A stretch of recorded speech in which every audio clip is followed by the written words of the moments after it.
Hi everyone, I'm Megan and this is Beguiled by Books, a community of book lovers and word nerds. Today I'm sharing my April 2025 reading wrap up. Let's get started. Before we jump into the April 2025 reading wrap up, a friendly reminder to use the link in the description or the pinned comment below and sign up for my upcoming course, The Growth Library, a book-based blueprint to wisdom and well-being. This is going to be a wonderful course where I take 12 science-heavy nonfiction books, distill them down into actionable insights so you can take action on those insights and shortcut your way to success. I've just added some bonus material as well. I'm really looking forward to launching this and looking forward to having you there. So go sign up so you can be the first to get early access.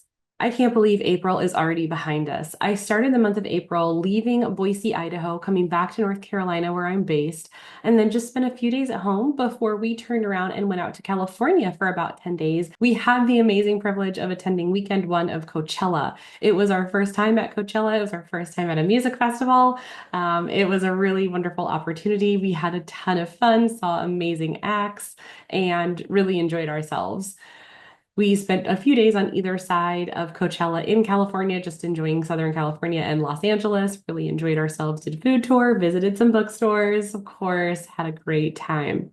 And then we were home for 4 days before we turned right around and went to Nashville, Tennessee for a work event for me. And of course, had to go to Parnassus Books while in Nashville, repping a shirt right now. Loved Parnassus Books. It was great seeing another author-owned bookstore, especially one that's so important to the local community. So April was a whirlwind month, so it shouldn't come as any surprise when I admit that I only read 4 books.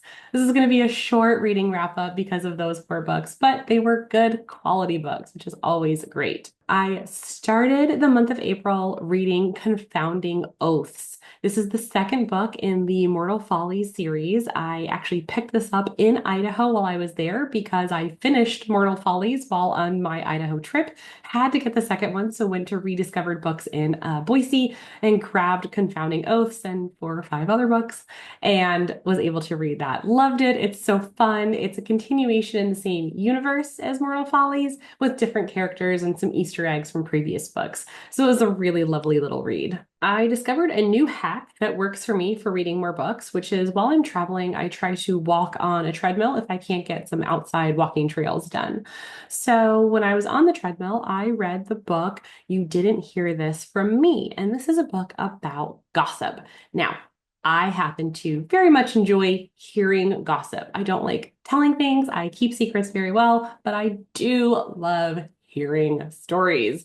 So I was quite curious about this nonfiction book all about gossip, which dives into how it's an essential function of how we have evolved as humans over time.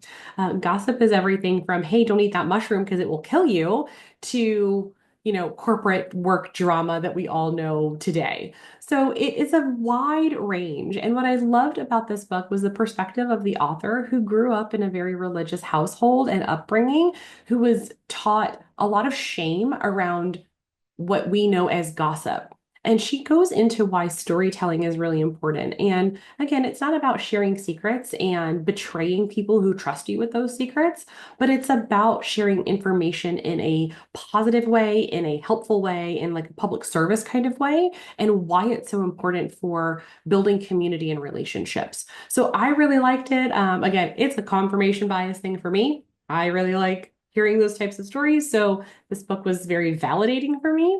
So take it for what it's worth, but it was a fun book to read nonetheless. In April, the book Time Anxiety by Chris Guillebeau came out. Now, I really enjoy Chris Guillebeau. I first encountered him back in 2018 at a travel conference. His claim to fame is being one of the few people who's visited literally every single country on the planet. So that's a really cool thing. He's very big in the travel space, which I used to be in. And now he's pivoted from a lot of travel content into self-help, productivity, self-improvement type books. And Time Anxiety takes a look at the feeling, not necessarily of FOMO, but just kind of that pressing feeling so many people have of running out of time, whether that's confronting our mortality or just not enough hours in the day. And he explains the difference between both of those things, explains what FOMO is and why it's not the same as time anxiety and gives the reader some practical applications and how to um, manage those feelings and overcome some of that pressure and sometimes that freeze response that we have where we just don't end up doing anything, even though we have a list a mile long to get through. So I really enjoyed time anxiety. I really enjoyed the practical application at the end of each chapter. So that was really cool too. And it's a short book, so it was very easy to read and get through. I finished April with an ARC of the Nightshade God by Hannah Witten. I have been fortunate enough to get all three of these books now as advanced copies from the publisher. Thank you, publisher. Really appreciate that one. But I really like this trilogy and I'm really excited for more people to read it. The magic system in the Nightshade God in this entire trilogy is phenomenal. I love the threads of life that our characters can manipulate for both healing and for taking life away. It's fascinating. The characters are very complex. There's a lot of subplots and things woven together that come together very nicely. And the third book started maybe a little bit slower than I was hoping, given how the second book ended, but was really happy with how it ended. So looking forward to everyone being able to read that and being able to read the whole trilogy coming out in July. So that was a great way to end my month of April. I don't have as much travel planned in May, so I'm really hoping I can read a lot more books. What have you read this month that you're particularly excited about that should be on my list? I'm always looking for new books. I have stacks like this all over the house that are just growing and growing with recommendations from y'all. So please drop comments below and let me know what I should be reading. And as always, if you liked this video or found something that you want to read from it, give me a thumbs up. Don't forget to subscribe if you haven't already. Sign up for the waitlist for my upcoming course, The Growth Library, and have a phenomenal day.